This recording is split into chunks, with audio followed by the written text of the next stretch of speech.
சொன்னார். என் நாட்டிற்கே வந்து என் நாட்டு மகானை வரவேற்க கூடாது என்று நீ சொல்ல யாரும் மகளிர் மனதில் நினைத்து கொண்டு மாறுவேடம் போட்டு காந்தியடிகளை வரவேற்றேன்.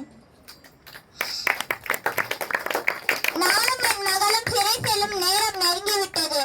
காந்தியடிகள் என் மகளை ஆசிரமத்தில் படிக்க வைத்தனர். ஜெயிலில் எனக்கு பிறந்த ஆண் குழந்தையின் பேர் ஜெயில் வீரன் என்று பெயர் வைத்தேன்.